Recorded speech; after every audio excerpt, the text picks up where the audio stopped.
Last October, shortly after October 7th, Israeli forces struck a 3-story residential building in Gaza City. They killed 15 members of the Al-Dos family, 7 children. According to Amnesty International, the survivors say no warnings were given to evacuate. Amnesty found no evidence of any military targets in the area, and Israel to this day has offered no explanation for that strike. So for the dead Al-Dos family members, Eylon, can you tell us why they were killed? Mr. Hassan, the IDF does not owe you immediate answers, and the fact that Amnesty speaks to local witnesses intimidated by Hamas does not mean that there was not a military target. But was there? Because Israel has never said there was a military target. Hamas booby-trapped 40% of Gaza's buildings. It dug tunnels underneath homes and schools. We're back to generalities, Eylon. No, not Why did generalities. you kill 15 members of the Al-Dos family? I do not know, and I do not need to explain every single strike. You do. That's what you're here today. Mehdi, no, Mr. Hassan. 15 people were killed, 7 children. You were spokesperson for the Israeli government at the time. Israel has never given an explanation. When you say I do not need to explain myself, you literally do. You were the spokesperson for the government that committed a war crime, and you came to a debate tonight to defend war crimes. So you literally do. Number two, you'll notice, John, how Eylon quickly went to abstract generalities. Let's talk specifics. 3 American doctors went to Gaza. Dr. Feyyaz Sidwa, Dr. Irfan Galaria, and a Jewish-American doctor called Dr. Mark Perlmutter. All of them came back at separate times, said children were brought into hospitals we were in with gunshot to the head, sniper shots. Perfect. Exact targets. There is no tunnel that justifies shooting toddlers in the head. Israeli snipers. Well, you can tell us why.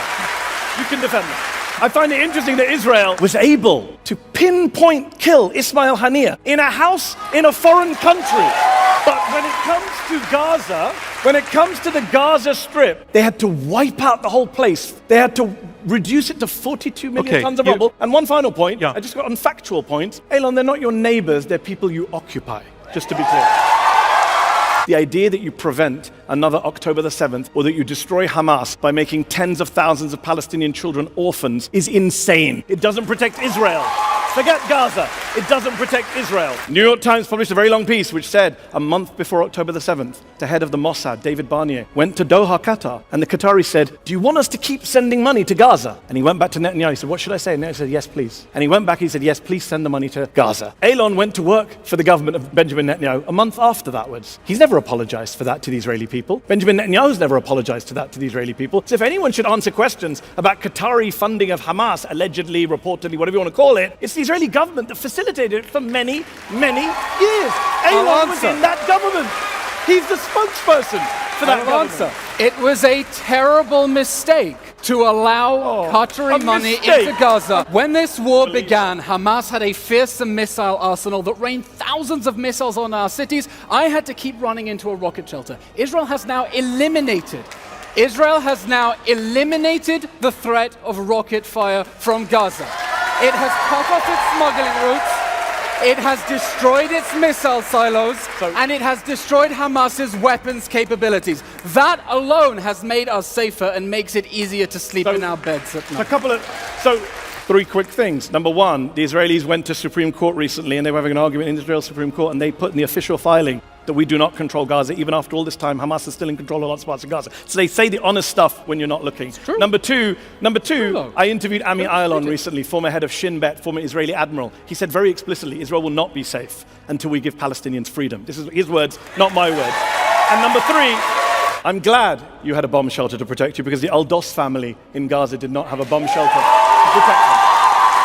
Israel is fighting to put the military pressure on Hamas to release the hostages, but Hamas doesn't want to release the hostages. And the reason it doesn't want to release the hostages is that it knows that the longer this war goes on and the more suffering it generates among its own people in Gaza, the more it advances its own goal of isolating Israel. And Mr. Hassan, it pains me that you do not seem to realize the role that you play within Hamas's strategy when you deflect blame onto Israel.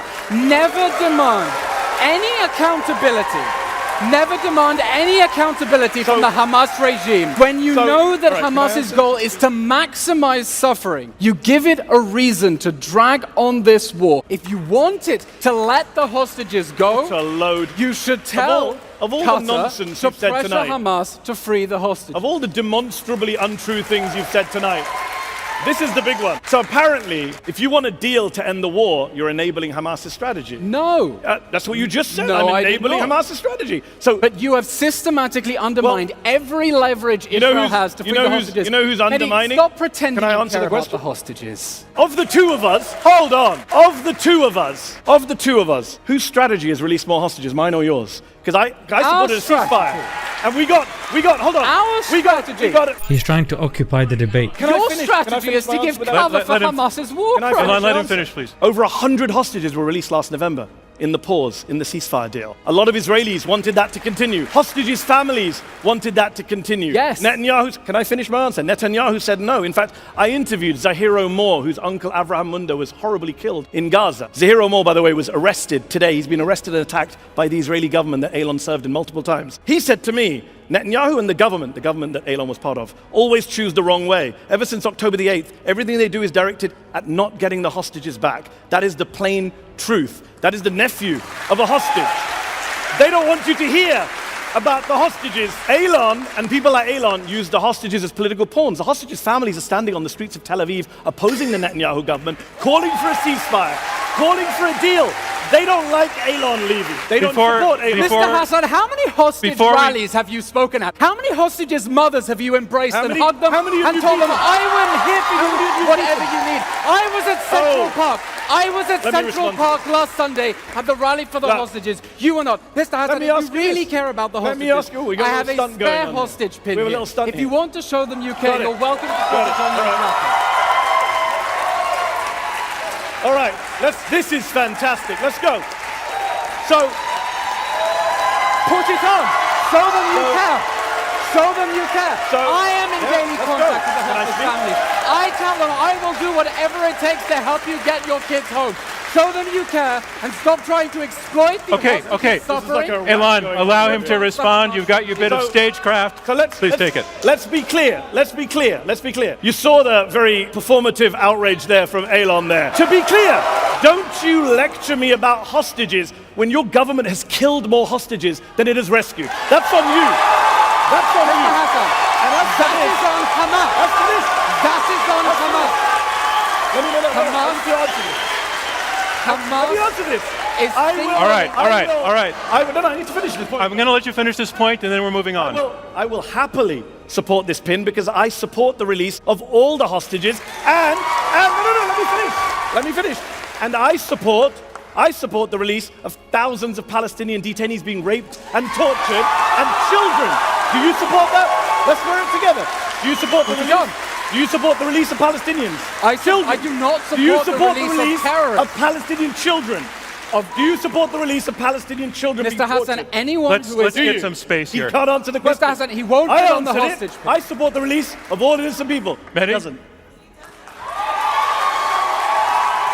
Before I came on stage, Gershon Baskin, who's Israel's most famous hostage negotiator, he WhatsApped me and said he's got a deal, 3-week deal on the table with Hamas that Hamas has agreed to release all the hostages and end the war. He says it's with Netanyahu, the ball's in Netanyahu's court. So when he keeps going on about hostages, tell him to speak to his former boss to agree to a hostage. Gershon Baskin is the negotiator As for the in United whose States, deal to free Gilad Shalit, we released had your performance. Yehia Sinwar. As for the United States, it is tragic to me as a citizen of the United Kingdom and the United States that my two countries have armed Israel as it carries out what the ICJ has called a plausible genocide, as it arms a prime minister who is wanted for war crimes. Mr. Hassan. The ICC chief prosecutor has called for the arrest of Yoav Gallant and Benjamin Netanyahu. The American government should not be arming a man wanted for war crimes, and Eylon Levy should have began his speech tonight apologizing for working for a man who is wanted for war crimes by the ICC chief prosecutor.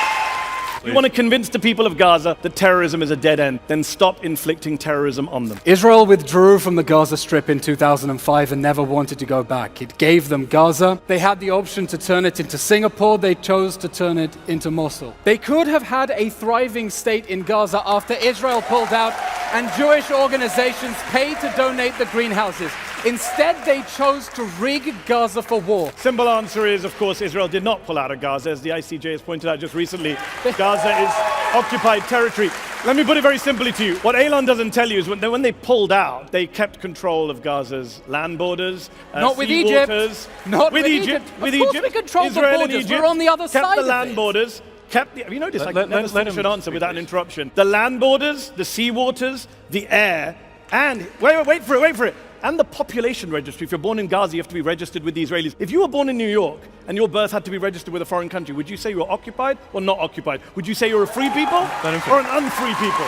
It's an absolute lie. The occupation never ended. The ICJ literally, the other day, said Gaza is occupied. But Eylon and I went to the same university. We did the same degree. He didn't do law. He's not a lawyer. The ICJ says Gaza is occupied. It's over. The debate's over. You've lost that one. Cindy McCain is the head of the World Food Program. She is the widow of the most pro-Israeli senator of my lifetime, John McCain. She has accused Israel of blocking aid trucks, killing aid workers, starving children. Cindy McCain is not UNRWA or Hamas. Was Israel justified in carrying out one of the most intense civilian punishment campaigns in history, according to Dr. Robert Pape at the University of Chicago, dropping 500-pound bombs, 1,000-pound bombs, 2,000-pound bombs on schools, hospitals, universities, bookstores, libraries, mosques, churches, refugee camps, apartment buildings, cemeteries, destroying a higher percentage of buildings in northern Gaza than the Allies destroyed in Dresden during World War II, reducing Gaza to 42 million tons of rubble while they got people out of the way? How is that justified? Dropping a bomb, for example, on a 6-story apartment building in central Gaza last October, killing more than 100 people inside, including more than 50 children, with no Hamas target in sight, according to Human Rights Watch, with no explanation offered by the Israeli military. Even till today, was that justified, Eylon? Was Israel justified in telling people to go to safe zones and then bombing them and killing them in those safe zones? According to NBC, there were 7 deadly airstrikes between January and April in areas that the Israeli military had specifically designated as safe zones, killing Palestinian civilians like Sabrine Sakani, who was 30 weeks pregnant at the time. She was killed in a safe zone in April. Her little baby, newborn baby, died less than a week later. Was that justified too, Eylon? Was Israel justified in killing a record number of kids in Gaza, 16,000 children, turning Gaza into what the UN has called a graveyard for children? According to Save the Children, killing more kids in the first 3 weeks that were killed globally in each of the past 4 years. Killing little kids like 6-year-old Hind Rajab and her 15-year-old sister Layan, firing 335 bullets into the car they were in. 335 bullets, and then killing the 2 paramedics who went to try and rescue them. Was that justified too, Eylon? Was Israel justified in killing a record number of aid workers in Gaza? Right? A record number. Targeting again and again, systematically, car by car, according to Chef Jose Andres. A specifically, explicitly marked World Central Kitchen aid convoy killing 7 aid workers in the process. Was that justified? Was Israel justified in starving the people of Gaza, using food and water as a weapon of war, to quote both the EU and Oxfam? Was Israel justified in blocking aid trucks from going into Gaza simply because they carry things like crutches, nail clippers, and even chocolate croissants, according to the Washington Post? Was Israel justified in raping, sodomizing Palestinian detainees who were charged with no crimes whatsoever, putting hot rods up their rectums, amputating their limbs, according to CNN and the New York Times? Was that rape and torture justified, Eylon? Israel, according to the ICC chief prosecutor, who put out a statement calling for the arrest of Eylon's former boss, Benjamin Netanyahu, said that Israel may have military goals, legitimate goals, but the way they're carried out, killing innocent people, starving people, is criminal, he said. Criminal, think about that. Eylon Levy is a former spokesperson for a man who the ICC chief prosecutor once arrested for war crimes. Eylon himself has produced a number of lies in service of those war crimes. He has a bunch of tweets still up tonight which say that babies were beheaded on October the 7th, babies were baked in ovens, babies were ripped from their mother's wombs. October 7th was bad enough, but Eylon had to exaggerate it for atrocity purposes. Those tweets are still up. Why would you trust anything this man says to you tonight? Look, he's here to gaslight you, to defend the indefensible, to excuse the inexcusable, to justify the unjustifiable, but you don't need to. Tonight you can choose to be on the side, not of cruelty, not of criminality, but on the side of the innocent people of Gaza who are being killed as we speak tonight, as we speak, by Eylon's former colleagues in the Israeli military on the orders of Eylon's former bosses in the Israeli government. What we've heard tonight is that nothing justifies October the 7th, but October the 7th justifies everything. Well, I'm here tonight to tell you, no, October the 7th does not justify everything. It does not justify the suffering in Gaza. It does not justify the killing of kids in Gaza. It does not justify the starvation in Gaza. It does not justify the rape and torture of Palestinian detainees, which Eylon refused to condemn tonight. It does not justify any of that. It doesn't justify the tearing up of the Geneva Conventions, the defiance of international law and the ICC and our own Leahy law. Yes, October the 7th was a war crime, but the response to a war crime is not to commit your own series of war crimes on an epic scale. 33 times as many people killed since October the 7th as were killed on October the 7th. And I'll say this to you. Look, very, very clearly, if you support this motion tonight, you are opening the gates of hell. Not just in Gaza, but globally, because every dictator and tyrant around the world will say, Israel's actions were justified? Then so are mine. Putin, Assad, Kim, they'll all say, Israel killed kids. Israel killed aid workers. Israel killed journalists. So can we. And I will be very clear. I will be very clear with you tonight. If you are here tonight, ladies and gents, if you're here tonight to defend what Israel's done, knowing full well what Israel has done, if you're defending the human suffering in Gaza, the amputation of little kids, if you're doing that in full knowledge, then you're not just here to defend the indefensible or justify the unjustifiable. I'm sorry, you're a sociopath. And I will say to you,